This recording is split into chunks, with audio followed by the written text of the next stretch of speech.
ओम सौराष्ट्रे सोमनाथं च श्रीशैले मल्लिकार्जुनम् उज्जैन्यां महाकाल ओंकारममलेश्वरम् परल्यां वैद्यनाथं च डाकिन्यां भीमशङ्करम् सेतुबन्धे तु रामेशं नागेशं दारुकावणे वाराणस्यां तु विश्वेशं त्र्यम्बकं गौतमी तटे हिमालये तु केदारं कुशमे सन्त शिवालये एतानि ज्योतिर्लिङ्गानि सायं प्रातः पठेन्नरः सप्तजन्म कृतं पापं स्मरणेन विनश्यति। नमस्कार, स्वागत है आपका आचार्य वाणी में। मैं आचार्य डॉक्टर विक्रमादित्य आपके साथ हूँ और आज आपकी राशि के दृष्टिकोण से हम बात करने जा रहे हैं मेष राशि वालों के लिए ग्रहों का योग। 6 दिसंबर का दिन ग्रह नक्षत्रों के दृष्टिकोण से क्या कुछ खेल करने वाला है जान लीजिए।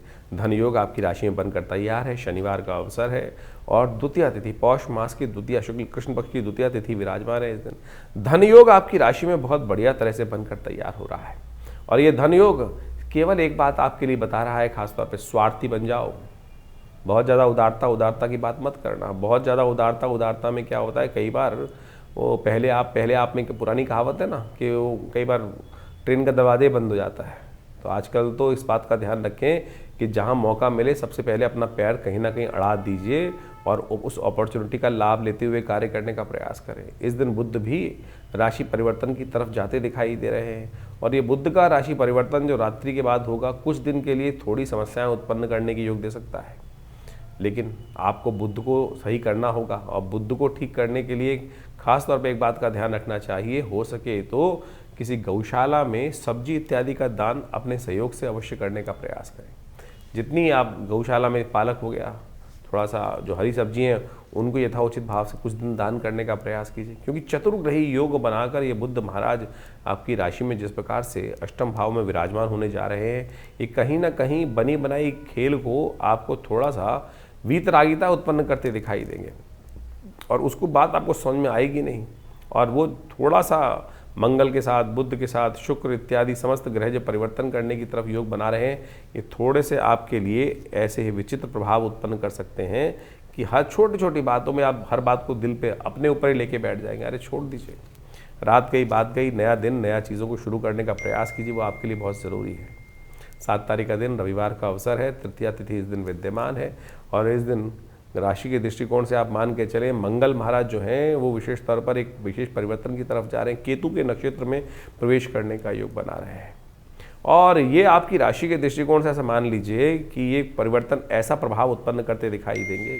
अष्टम भाव में बैठे हुए मंगल सूर्य के साथ अस्त हो गए हैं, बुध और शुक्र साथ में विराजमान होने की स्थिति में है, साथ में बहुत जो योग बना रहे हैं और ऐसे में इन दोनों का प्रभाव जो आपकी राशि के दृष्टिकोण से हो रहा है कि आपकी बातें लोगों को तीर की तरह लगती दिखाई देंगी।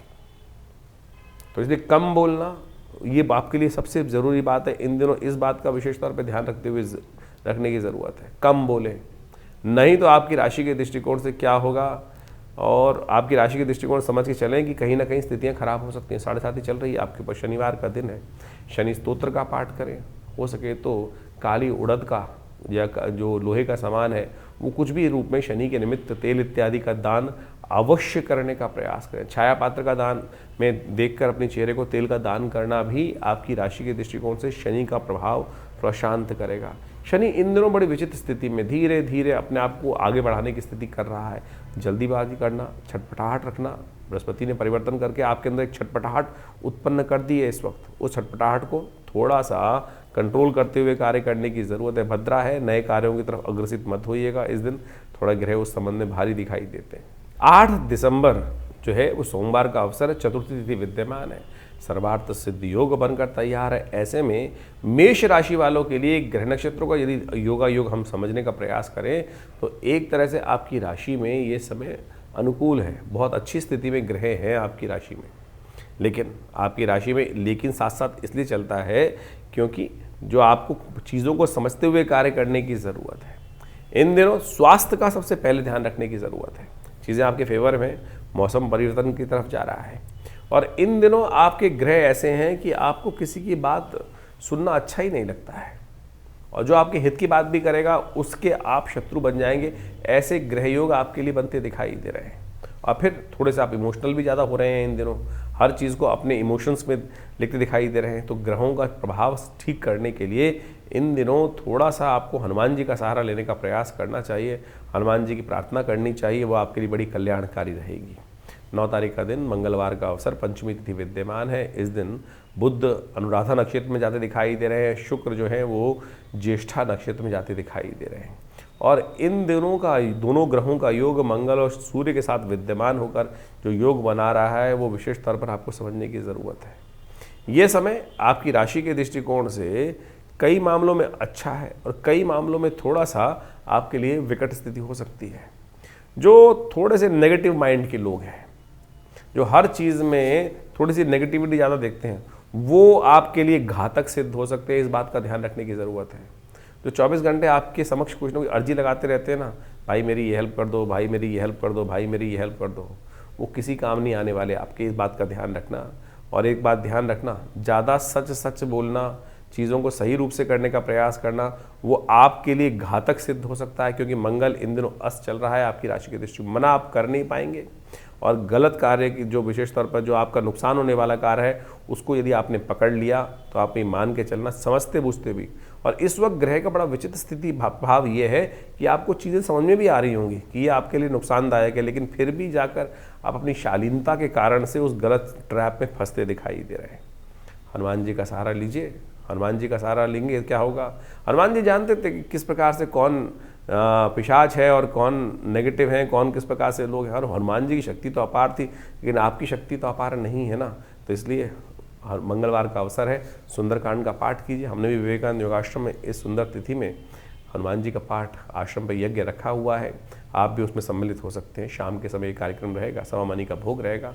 माँ भगवान की कृपा से मनोकामना सिद्धि में आप आइए। सुंदरकांड में जो दिल्ली में लोग हैं, आसपास हैं, दिल्ली में जमुना पार क्षेत्र में रहते हैं, उनके लिए तो बहुत पास में रहेगा। हनुमान जी का पाठ मनोकामना सिद्धि मंदिर में जो रहता है वो सब प्रकार से कल्याण की योग बनाता है। कोई फीस नहीं होती है। बहुत सारे लोग तो कई बार यही पूछने के लिए मैसेज करते रहते हैं हमारे व्हाट्सएप नंबरों पे कि फ़ीस कितनी है, फ़ीस कितनी है। किसी भी कार्य में, आश्रम में यज्ञ इत्यादि पुण्य कर्म में लेने भंडारे के आने के लिए कोई फीस आश्रम पे नहीं ली जाती है। आप आ सकते हैं उन समस्त कार्यों में भाग लेने के लिए। 10 तारीख का दिन बुधवार का अवसर है। मेष राशि वालों के लिए ग्रहों ने एक नया योग आपकी राशि में बनाया है जो आपके लिए विजय का योग निश्चित करता दिखाई दे रहा है। चीज़ों में आपके प्रभाव को छोड़ने का समय बिल्कुल ठीक दिखाई देता है। इस दिन नेपच्यून ग्रह भी परिवर्तन की तरफ ज़्यादा दिखाई दे रहा है, मार्गी हो रहा है। और ये आपकी राशि के दृष्टिकोण से मान लीजिए कहीं ना कहीं कुछ ना कुछ ग्रह जो है करीब करीब 60% तो प्रभाव पॉजिटिव करते दिखाई दे रहे हैं। अपनी एनर्जी को सही दिशा में आवश्यकता है लगाने की। एनर्जी बहुत है, विजय के चांसेस हैं, लेकिन यदि आपने उसको इधर उधर की बजाय एक पॉइंट पे फोकस किया तो ठीक आपके लिए चीज़ें अच्छी सहायक सिद्ध हो सकती हैं। तो ज्योतिष की ग्रह गणनाओं के अनुसार से अभी आपने देखा कि दिसंबर में ग्रहों का ये परिवर्तन का जो योग बन रहा है, चाहे वो बृहस्पति का सबसे बड़ा परिवर्तन होने जा रहा है। बृहस्पति पुनः आप राशि में प्रवेश कर रहे हैं, मिथुन राशि में, और उसका प्रभाव जिस प्रकार से होगा बहुत तेज गति से होगा। अतिचारी बृहस्पति जिस प्रकार से बहुत जल्दी राशि परिवर्तन करने का योग बना रहे हैं, इसका प्रभाव व्यक्ति के जीवन में विशेष तौर पर समझना चाहिए। जिन राशि वालों के दृष्टिकोण से जिस प्रकार का योग बन रहा है उसके अनुसार से आपको अपने जीवन में जो उपाय हमने बताए हैं उनको करने का सही रूप से प्रयास करना चाहिए। सत्य माने ये ग्रहों की गणना जो है वो वास्तविक तौर पे आपके जीवन में ऐसा प्रभाव डालती है जो आपकी राशि के अनुसार से आपको समझ में आया है। और इस राशि के अनुसार से यदि नेगेटिव प्रभाव है तो उसको ठीक करने के लिए जो उपाय सरल रूप से हमने आपके समक्ष उपस्थित किए हैं, समय समय पर उसको अवश्य करते रहना चाहिए। जैसे इन दिनों हमने आपको बहुत सारे जो तिथि के अनुसार से योग बताए हैं, उन सबको अच्छे से समझ लें। सत्य माने ये पिशाच मोशनी जो तिथि आई थी उसके अंदर मैंने ऐसा प्रत्यक्ष रूप से देखा जो आपको अनुभव बताया है। हमने एक नहीं अनेक योग इस प्रकार के देखे हैं जो जिस प्रकार से तिथि के अनुसार से, शास्त्र के अनुसार से जो उपाय व्यक्ति कर लेते हैं तो उसके द्वारा जीवन में कष्टों का निवृत्ति का योग बन जाता है। नहीं तो भयावह जीवन है, चलता रहता है।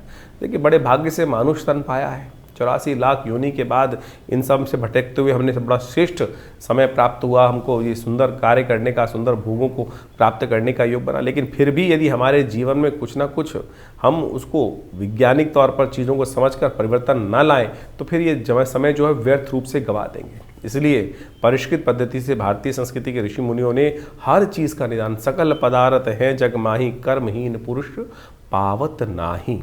तो इस बात को समझते हुए तो बड़े मुश्किल से जो बड़े भाग्य मानुष तन पाया है, इस समय को यूटिलाइज करने का हमें प्रयास करना चाहिए, चीज़ों को परिवर्तन करने का प्रयास। ऐसा कोई चीज़ नहीं है जो व्यक्ति अपने कर्म के द्वारा परिवर्तन नहीं कर सकता। हमारे पुराण, हमारे शास्त्र, हमारी कथाएं इस बात को विशेष तौर पर समझाने का प्रयास करती हैं कि कैसे कैसे लोगों ने अपने जीवन के उन कष्टों को निवृत्त करने के योग बनाए, कष्टों को दूर करने के योग बनाए, कर्म से बनाए हैं और भगवत भजन से बनाए हैं। तो यही वो जो टेस्टिमनीज हैं, जो विशेष तौर पे कथाएं हैं, वो सत्य कथाएं हैं वो, और किन किन के जीवन में कैसे कष्ट आए उनसे निवृत्ति के योग बने। तो आप समझें, इन समय के अनुसार से, इन ग्रहों के परिवर्तन के अनुसार से आपके जीवन में जो ये कष्ट चल रहे हैं, और सही रूप से उपाय सही रूप से कर लेने चाहिए। हमने इस कार्यक्रम के माध्यम से आपके समक्ष ज्योतिष की जो विभिन्न शाखाएं हैं, चाहे वो मंत्र विज्ञान के निदान के माध्यम है, चाहे वो दान के माध्यम से निदान का मार्ग है, या फिर वो विभिन्न प्रकार के जो भी और उपाय हो सकते हैं, चाहे वो शास्त्र में लाल किताब हो गए और विभिन्न विभिन्न पुस्तकों के माध्यम से, पाराशरी ज्योतिष के माध्यम से, वैदिक ज्योतिष के माध्यम से जो जो उपाय हो सकते हैं वो सरल रूप से हमने आपके समक्ष रखने का प्रयास किया है। आशा करते हैं इन सब चीज़ों को आप समझकर अपने जीवन में परिवर्तन, अपने बच्चों के जीवन में परिवर्तन, अपने समस्त प्रेमी जनों के जीवन में परिवर्तन लाने के लिए हमें सुंदर प्रयास करना चाहिए। एक बहुत सारे विचित्र भाव लोग कई बार पूछ लेते हैं, कई बार व्हाट्सअप भी करके भेजते हैं कि हमारी नाम राशि के अनुसार से भी क्या भविष्य मिलेगा? अरे बिल्कुल मिलेगा। ज्योतिष के अंदर अनेक अनेक शाखाएं हैं। पुराने ज़माने में बहुत सारे लोग तथागत आज भी इस बात को सही से समझने का प्रयास कीजिए। लोग, आप समझें कि नाम मिलाकर राशि के द्वारा जो मिलान किया जाता था विवाह से पहले, और उसके बाद एक निदान बताया जाता था। आप समझें कि किसी व्यक्ति का यदि नहीं मिल रहा है तो उपाय क्या किया जाए, जन्मपत्री के दृष्टिकोण से समझे कि वो निदान नहीं हो रहा है, तो पुराने ज़माने में कुछ लोग एक विशेष उपाय कराते थे कि शादी से पहले किसी का कोई और नाम होता था और शादी के बाद नाम बदल दिया जाता था, और उससे क्या होता था, राशि बदल जाती थी, जो नाम की राशि है वो बदल जाती थी, और उसके बाद उनके गुण मिलान कर दिया। तो ये उपाय है, शास्त्रोक्त विधि के अनुसार से, न्यूमरोलॉजी के अनुसार से जो नाम में परिवर्तन कर रहे हैं वो क्या है, वो वही उसी का एक मार्ग ही तो है। ये भी एक निदान के सहस्त्रों निदानों में से एक मार्ग है। तो इसलिए हर चीज़ का जवाब है। तो कोशिश ये करें इन सरल ज्योतिष के माध्यमों से अपने जीवन को समझें, समय को समझें, व्यर्थ ना गंवाएं। कुछ लोग हैं जो तथाकथित तौर पे आपके मनोमस्तिष्क को भ्रमित करने का प्रयास कर सकते हैं। अरे कुछ नहीं होता, ज्योतिष के माध्यम से कुछ नहीं होता। लाखों लोगों ने अपने समय को समझकर परिवर्तन के सुंदर योग बनाए। और हम नित्यपति देखते हैं, लोग आते हैं, कष्ट चल रहा होता है, और वो भार को काटने के लिए मंत्र का अनुष्ठान, दुर्गा सप्तशती का पाठ, रुद्राभिषेक, विभिन्न मंत्रों के जाप, महामृत्युंजय हो गए, चाहे विभिन्न ग्रहों के पाठ किए जाते हैं, तो भार कटता है। बिल्कुल, कर्म का भाग कर्म के द्वारा ही काटा जा सकता है, और पुण्य कर्मों के द्वारा तो भार बहुत जल्दी से कट जाता है। तो इसलिए इन सब आप जो उपाय आपके ज्योतिष के दृष्टिकोण से, आपकी राशि के दृष्टिकोण से, आपके जन्मपत्री के दृष्टिकोण से, सबसे देखिए स्टेप बाय स्टेप समझने का प्रयास करें। ज्योतिष के अंदर सूक्ष्म जितना होता जाएगा उतना चमत्कारिक प्रभाव आपके मनोमस्तिष्क पर उसका हो सकता है। राशि बहुत स्थूल है, बहुत मोटा चीज़ है। उसके बाद जो अगर देखें ज्योतिष के दृष्टिकोण से और सूक्ष्म कर लिया गया तो जन्मपत्री पद्धति बना दी गई। जन्मपत्री में सहस्त्रों कुंडलियाँ बनती हैं। उन सब के माध्यम से भविष्य को देखने की एक नज़रिया प्राप्त होता है, एक समझ प्राप्त होती है, और उसके अनुसार से हमारे जीवन में जो घटनाक्रम चल रहा है वो हमें समझ में आ जाता है। तो उसको परिवर्तन करने के लिए हमारे विद्वान ज्योतिष विदों ने अनेक वर्षों से, लाखों वर्षों से उन सब पद्धतियों को हमारे इन कथाओं के माध्यम से उपस्थित किया है। यही वैदिक ज्योतिष है। यही वैदिक ज्योतिष के माध्यम से हम आपको जो भी आपके जन्मपत्री में जन्म के अनुसार से चीज़ों को होने वाले हैं उन सब निदानों को बताने का प्रयास करते हैं। तो ये सब कथाओं को आप विश्वास के साथ, जो हमारा कार्यक्रम है उसको विश्वास के साथ समझने का प्रयास करें। आपके तमाम प्रश्नों का निदान आप इसी कार्यक्रम के माध्यम से अवश्य देने का प्रयास करते हैं। और जैसे जैसे हमारे आश्रम में विभिन्न कार्यक्रम समय समय पर चलते हैं, उन सब में आप स्वयं सम्मिलित हो सकते हैं। जैसे रविवार वाला यज्ञ है उसमें आप सम्मिलित हो सकते हैं। इसके अलावा मंगलवार को सुंदरकांड का कार्यक्रम होता है, उसमें आप सम्मिलित हो सकते हैं।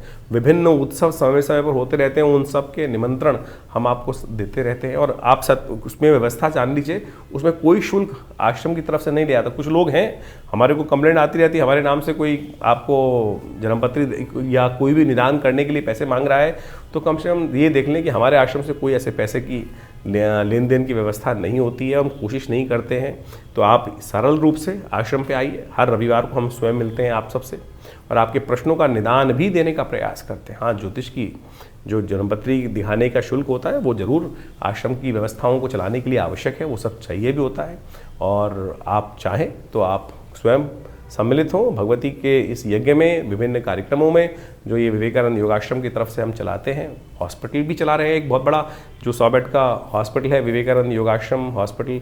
प्राकृतिक चिकित्सा, योग, आयुर्वेद, फिजियोथेरेपी और बहुत बड़ा भी एलोपैथिक का भी विंग हम आश्रम में उन व्यवस्थाओं में जोड़ने का प्रयास कर रहे हैं। आप सबके में हम साथ का अपेक्षा भी करते हैं। आइए, जुड़िए हमारी संस्था के साथ और जनमानस की सेवा में लगिए और परमात्मा के भजन में लगिए सत्य रूप से।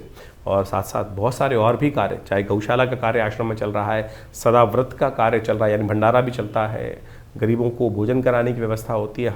हर महीने कम से कम आप मान के चले कि लाखों लोगों को, चाहे वो विभिन्न मार्ग से जो आयुर्वेदिक औषधियाँ हैं उनका वितरण कराने का हम प्रयास करते हैं। करीब करीब हमने जो अपनी व्यवस्था आश्रम की तरफ से देखी है तो करीब करीब हर महीने करीब हम 20 से 30 लाख रुपए की जो मेडिसिन्स हैं, दवाइयाँ हैं, जो विभिन्न हमारे को आश्रम में विभिन्न सहयोगों से प्राप्त होती हैं, वो सब पूरे क्षेत्र में हम वितरण करने का भी प्रयास करते हैं। सर्दियों में कपड़े, वस्त्र इत्यादि, गर्म वस्त्र इत्यादि वितरण करने का प्रयास करते हैं। गरीबों में खाने भोजन की व्यवस्था करने का प्रयास करते हैं। तो ये सब समाज के कार्य आश्रम की तरफ से चल रहे हैं। आप भी स्वयं इन सब कार्यों में जुड़ें।